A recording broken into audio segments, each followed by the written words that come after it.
கொஞ்சம் அமைதி, கொஞ்சம் அமைதியா இருங்க. Please please press please please please.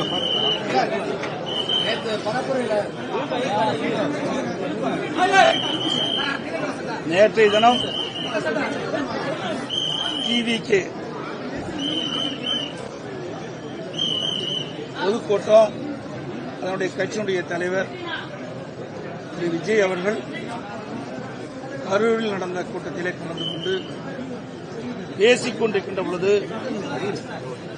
கூட்ட நெரிசல் ஏற்பட்டதாகவும் அதிலே பல பேர் மயங்கி விழுந்து மருத்துவமனைக்கு சேர்க்கப்பட்ட போது அதில் இதுவரை 39 பேர் இறந்துள்ளதாகவும் சுமார் இந்த அரசு மருத்துவமனையிலே 51 பேர் சிகிச்சை பெற்று வருவதாகவும் அதில் 2 பேர் அபாய கட்டத்தில் இருப்பதாகவும் தனியார் மருத்துவமனையில் 30 பேர் சிகிச்சை பெற்று வருவதாகவும் தகவல் கிடைத்துள்ளன. இந்த பொதுக்கூட்டம் ஆரம்பித்து கொஞ்ச நேரத்திலேயே, சிறிது நேரத்திலேயே இந்த தள்ளுமுள்ளு ஏற்பட்டு, அப்பொழுது எங்களுக்கு ஊடகத்தின் வாயிலாக கிடைக்கப்பட்ட தகவலின் அடிப்படையில் அந்த மின்சார விளக்குகள் அணைந்ததாகவும், மின் விளக்குகள் அணைந்ததாகவும், அப்பொழுது ஏற்பட்ட தள்ளுமுள்ளின் காரணமாக எவ்வளவு பேர் அந்த கூட்ட நெரிசலில் சிக்கி அதனால் உயிரிழப்பு ஏற்பட்டதாகவும் தகவல் கிடைத்திருக்கின்றன. இது செய்தியெல்லாம் வந்திருக்குது, எல்லா ஊடகத்திலையும் பத்திரிகை வந்த செய்தி. அதோட டிவிக்கு கூட்டம் அறிவிக்கப்பட்டு இந்த கூட்டம் நடைபெறுகின்ற பொழுதே முன்னெச்சரிக்கை நடவடிக்கை எடுக்கப்பட்டது. இதற்கு முன்பு இதே கட்சி, டிவிகே கட்சி 4 மாவட்டத்தில் அவருடைய தேர்தல் பிரச்சார கூட்டத்தை நடத்தியிருக்கிறார்கள். அந்த 4 கூட்டத்திலும் எப்படி மக்கள் கலந்து கொள்கிறார்கள், எப்படிப்பட்ட நிலைமை என்பதையெல்லாம் ஆய்வு செய்து அதற்கு ஏற்றவாறு முழுமையான பாதுகாப்பு கொடுத்திருக்க வேண்டும் அரசாங்கம், காவல்துறை. அதேபோல அந்த பாதுகாப்பு குறைபாடுகள் இருப்பதாக தொலைக்காட்சியில் பார்க்கின்ற பொழுது தெளிவாக தெரிகிறது. ஏற்கனவே நடந்த மாவட்டத்தில் நடந்த டிவிகே அந்த பிரச்சார கூட்டத்திலும் முழுமையான பாதுகாப்பு வழங்கப்பட்டதாக தெரியவில்லை. இதெல்லாம் தொலைக்காட்சியில் பார்த்தான் நான் இதை குறிப்பிடுகிறேன்.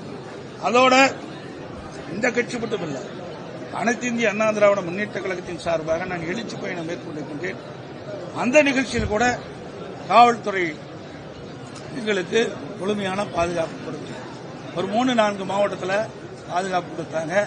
மீது எந்த மாவட்டத்திலுமே இந்த பொதுக்கூட்டம் நடைபெறுகின்ற இடத்தில் காவலர்கள் அந்த பொதுமக்களுக்கு, அதாவது இப்படி கூட்ட நெரிசல் ஏற்பட்டால் அதை ஒழுங்குபடுத்துகின்ற பணியில் ஈடுபடவில்லை. அதே நேரத்தில் ஆளுங்கட்சியைச் சேர்ந்தவர்கள், இன்றைக்கு முதலமைச்சரோ துணை முதலமைச்சரோ மற்ற அமைச்சர்களோ எழுது திமுக கட்சி கூட்டம் நடைபெற்ற பொழுது ஆயிரக்கணக்கான காவலர்களை நியமிக்கின்றார்கள். அவர்களுக்கு பாதுகாப்பு. இந்த அரசாங்கம் ஒருதலை பட்சமாக நடக்கிறது. இதை இந்த கட்சி அந்த கட்சி என்று பார்க்கக்கூடாது. ஆளுங்கட்சி எதிர்கட்சி என்று பாராம நடுநிலையோடு இந்த அரசாங்கம் செயல்பட வேண்டும். காவல்துறை நடுநிலையோடு செயல்பட வேண்டும். இன்றைக்கு அனைத்து இந்திய அண்ணா திராவிட முன்னேற்ற கழகம் ஆட்சி இருக்கின்ற பொழுது பல்லாயிரக்கணக்கான போராட்டங்கள் நடந்தது. அத்தனை போராட்டங்கள் அனுமதி கொடுத்தோம், முழுமையான பாதுகாப்பு கொடுத்தோம். இப்படிப்பட்ட நிகழ்வுகள் எங்களுடைய ஆட்சியிலே நடக்கிறது. ஆனால் திராவிட முன்னேற்ற கழகம் ஆட்சிக்கு வந்த பிறகு கூட்டம் நடத்துவதே பெரிய சிரமம். நீதிமன்றத்திற்கு சென்றுதான், அந்த நீதிமன்றத்தின் மூலமாக அனுமதி பெற்றுதான் கூட்டம் நடத்த வேண்டிய சூழ்நிலை இருக்கின்றது.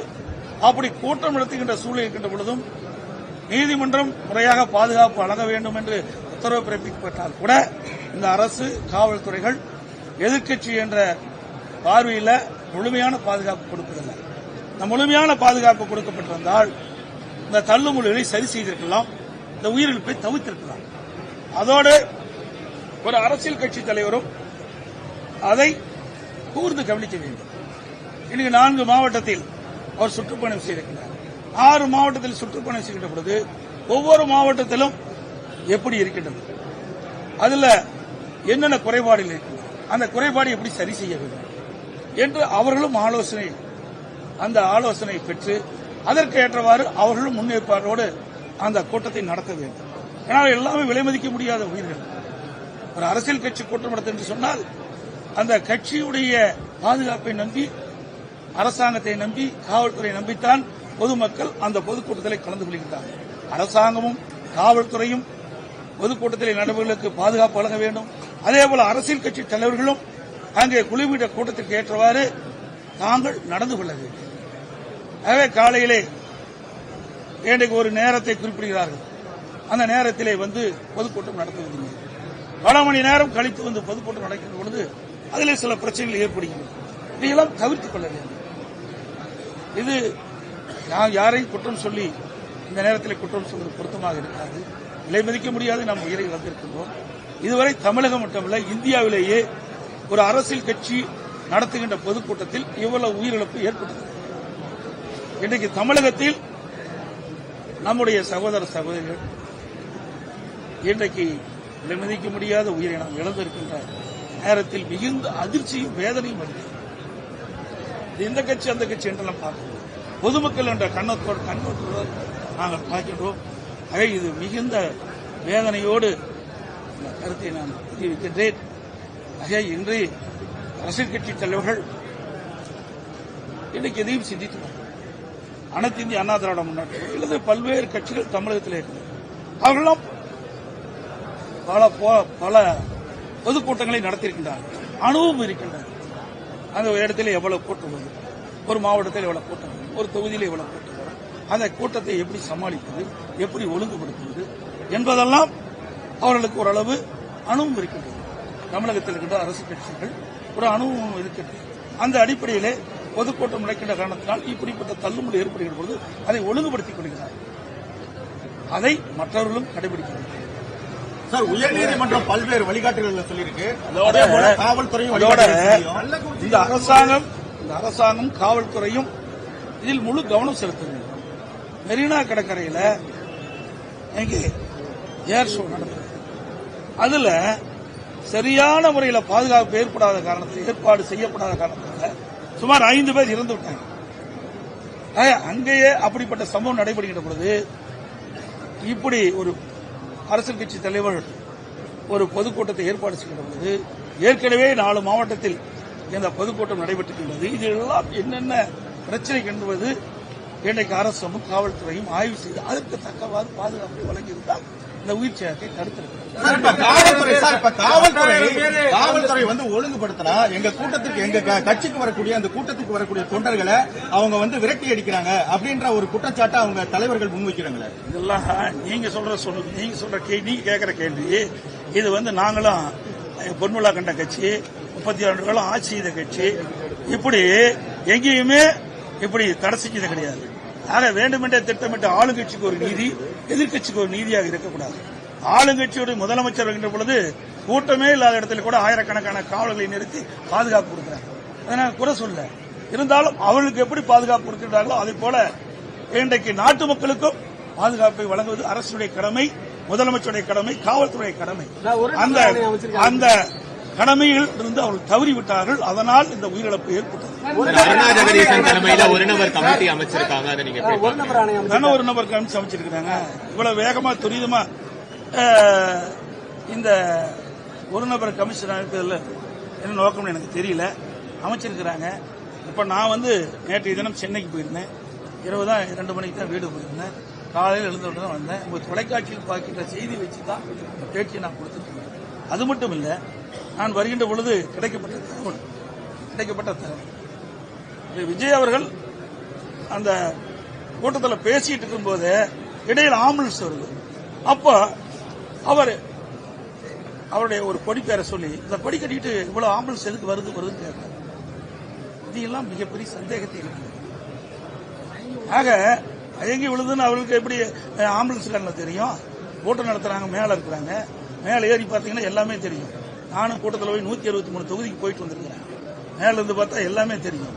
அப்படி முன்கூட்டியே பல ஆம்புலன்ஸ் விரைந்து சைலண்ட் ஒளியில் வந்துகிட்டு இருக்கும்போது அவர் சொல்றாரு, எதுக்கு இந்த ஆம்புலன்ஸ் வருதுன்னு அவர் அந்த கூட்டத்திலேயே பேசுறது தொலைக்காட்சியில் பார்த்தார்.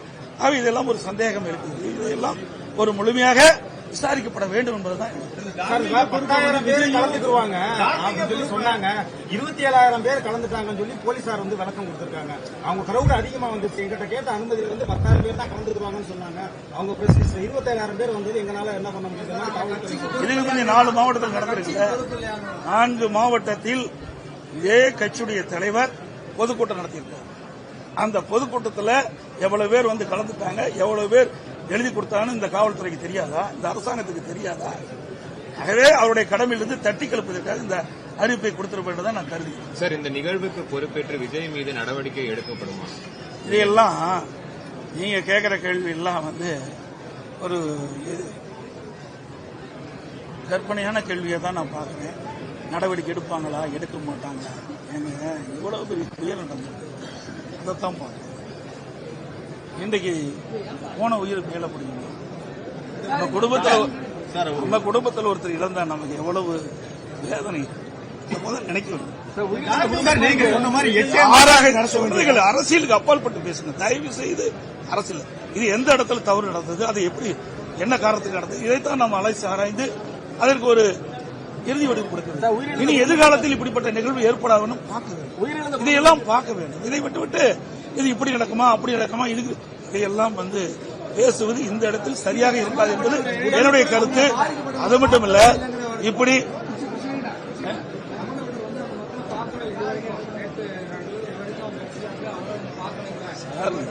நான் சொல்றேனே, மதிப்பிடிக்காத விலை மதிக்க முடியாத உயிரை இழந்து இருக்கிறோம். இந்த நேரத்தில் ஒவ்வொருவரும் எந்த மனநிலையில் இருப்பார் என்று நமக்கு தெரியாது. ஒவ்வொருவரும் ஒரு மனநிலையில் எப்படி இருப்பார் நமக்கு தெரியாது. எங்களை பொறுத்த வரைக்கும், நம்முடைய இயக்கத்தை பொறுத்த வரைக்கும் மனித உயிர் முக்கியம். மக்கள் அரசியல் கட்சி தலைவர்கள் கூட்டத்தில் கலந்து கொள்கின்ற பொழுது அந்த கலந்து கொண்டிருக்கின்ற மக்களுக்கு எவ்வித பாதிப்பும் இல்லாமல் இருக்க வேண்டும் என்பது நினைப்பாங்க. இனி எதிர்காலத்தில் இப்படிப்பட்ட நிகழ்வு ஏற்படக்கூடாது. அதைத்தான் நான் இன்னைக்கு சொல்லிட்டு இருக்கிறேன். நடந்த நிகழ்வு வந்து மிக மிக ஒரு கொடூரமான நிகழ்வாத்தான் நான் பார்க்கிறேன். மிக மிக வேதனையான ஒரு அதிர்ச்சியான நிகழ்வாத்தான் பார்க்கிறேன். இன்றைக்கு நான் ஏற்கனவே குறிப்பிட்டதை போல, இன்றைக்கு இதுவரை தமிழகத்திலும் சரி இந்தியாவிலும் சரி ஒரு அரசியல் கட்சி பொதுக்கூட்டத்தில் இவ்வளவு பேர் இறந்ததாக தெரியவில்லை, எனக்கு தெரிந்தவரை தெரியவில்லை. ஆக இது இவ்வளவு பேர் 39 பேர் இறந்திருக்காரு சொன்னால் சாதாரணமாக எடுத்துக்கொள்ள முடியாது.